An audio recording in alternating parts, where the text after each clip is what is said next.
My name is Anna Mędrzecka-Stefańska. I work in the New Panorama of Polish Literature team in the Institute of Literary Research of the Polish Academy of Science. And my project was Polish poetry corpus, creation, integration with poetry, and computational poetics. I actually do have some experience and background in digital humanities and computational literary studies. Although I originally graduated with a degree in philology, Polish philology, and completed my master's thesis in literary studies. However, in 2018, I began my doctoral studies in digital humanities at the Institute of Literary Research. So it was mainly based on computational literary studies, you can say. And I defended my PhD on irony in the works of Juliusz Słowacki, researched with the use of computer-assisted text analysis. Primarily, it was natural language processing, like NLP. Now I am also a member of the team working on the corpus of the Four Bards, which contains the work, all of the writings of the most prominent figures in Polish Romanticism.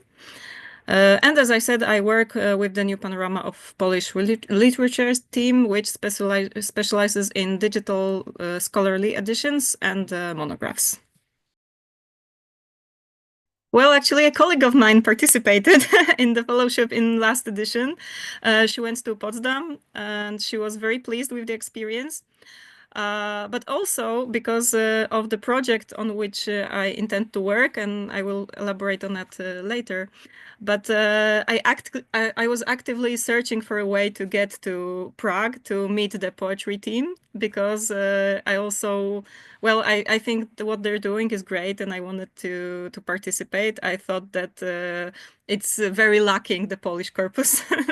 So these two things like met in one place, and that resulted in my application for the program. My research was mainly concentrated on creating the Polish poetry corpus for the PoeTree, to include it in the infrastructure that groups corpora of different languages, of poetry in different languages. So because there was no Polish corpus there, I thought it's a huge loss. And as my main project is to create the big corpus of especially 19th 19th century Polish poetry, but not only 19th century, then I thought that it's a great place to start. Unfortunately, or maybe fortunately, the stay made me change a little bit my assumptions about what is possible to be done at this stage, especially regarding to the use of materials available in the public domain. It turned out that they required much deeper proofreading and refinement than I initially expected. And there are significant limitations in quantity and diversity of these sources. So I was not able to create as big a corpus as I was hoping to, because it just took much longer for me to proofread the text. But still, we finished with approximately 4,000 poems, which is not the biggest corpus in poetry, but still, I think, a significant number of poems. And we are still in touch, and I hope we will expand on the analysis and some computational poetics done on the corpus. So I think there is still work to be done. But it was really fruitful, I believe. I was also able to watch the work that the guys are doing, that guys at PoeTree are working on right now, on distant reading of poetry.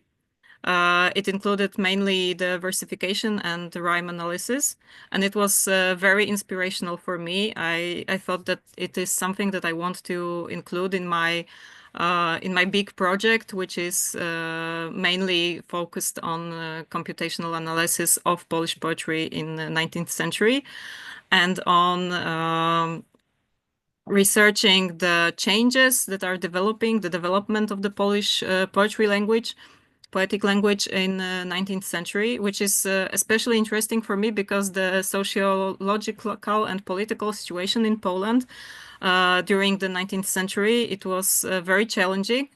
The country was partitioned and a significant portion of literary work took place in exile. Like, for example, the four bards, which are the most known Polish poets of the era. They were not writing in Poland. They were mainly in Paris and Western Europe. So I would also like to compare the research result with the distribution of the metadata and to see how various changes and phenomena unfolded and how it corresponds with the political changes over time and also with geographical and political distribution. So this is not only, of course, connected with my project for CLS Infra, but it's also a part of a bigger project and my research plan that I hope to realize in following years, because of course it's more work than can be done in the 2 months. There is also the problem of publication of the work, because not all of them was published when they were alive. For example, most of the works, like 80% of the works of Juliusz Słowacki, were not published while he was alive. Some of it was published by the end of 19th century because he died in the half of the century. So the second half, there were some people who were fascinated by his work and they published some of it. So it can be included in the 19th century corpus. And for example, Zygmunt Krasiński, most of his short poems were included in letters. So they were not intended for publication. Most of them were not known to people who lived then. So these are important questions, I think. There is some literature work wrote by them in French, of course, and in English even. So it is an interesting problem because some of it has been translated to Polish, but not all of it. So it's an interesting question. Well, I hope to expand the corpus I've been working on and to include not only these poets in exile, because the Four Bards is a different project. We are working on it with Clarin. And there we hope to include all of the writings of the Four Bards, not only the poems, but also like letters, prosaic works, and drama, for example. But apart from that, of course, there are a lot of smaller poets in Poland, which are lesser known. I think also in Poland, in school, we don't learn about most of them.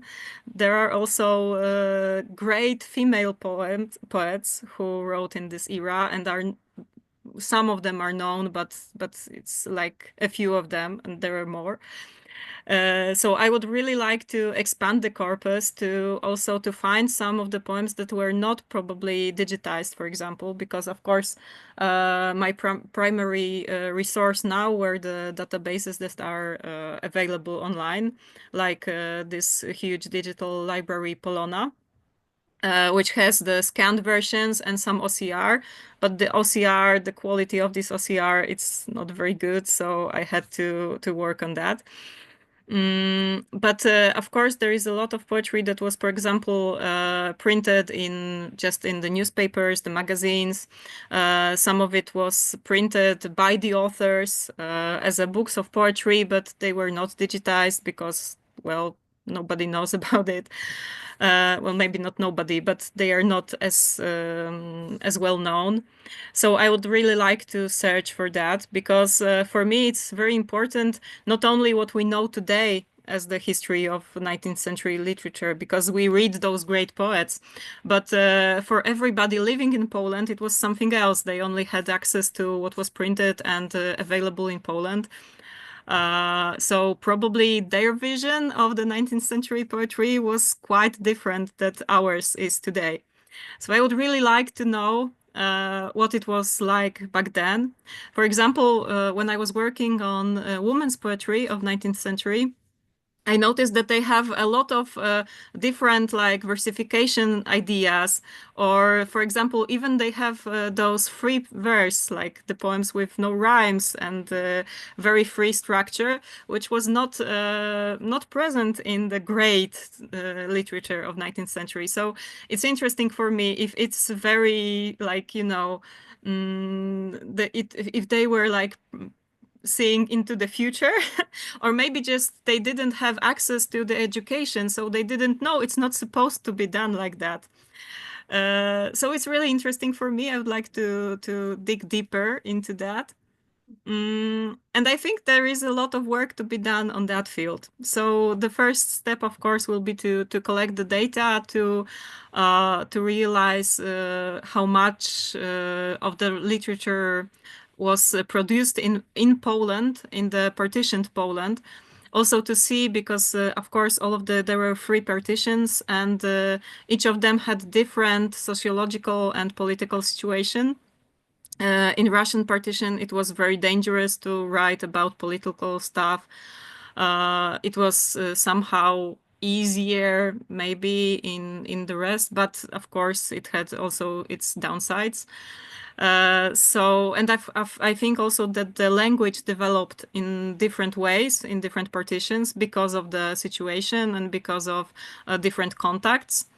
And I'm also very curious about the contacts between the Polish literature and the literature of other countries. For example, of the influence of Russian poetry on Polish poetry. Because I know that some poets were like friends for some periods at least, not maybe not for life, but for some periods at least. They, of course, they had contacts, so I believe that the poetical ideas were also meeting there. And for the poets who were writing in exile, then they didn't have a connection with the living Polish language in Poland. But they did have a lot of connections between themselves, but they were living in like closed communities, so their language was developing quite differently than the language in Poland. So these are all things that I would really like to look into. And I honestly believe that using the computational methods is one of the ways that can help make some sense into it. Because of some patterns and some characteristics of the language that are not always visible to the human eye. Yeah.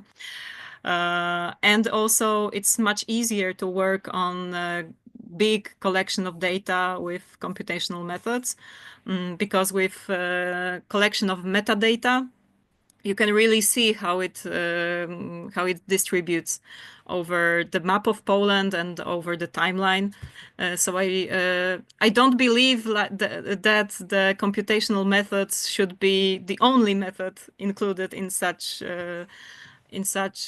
research. But I think it's really helpful, and today it would be just a shame not to use it if it's possible to be used.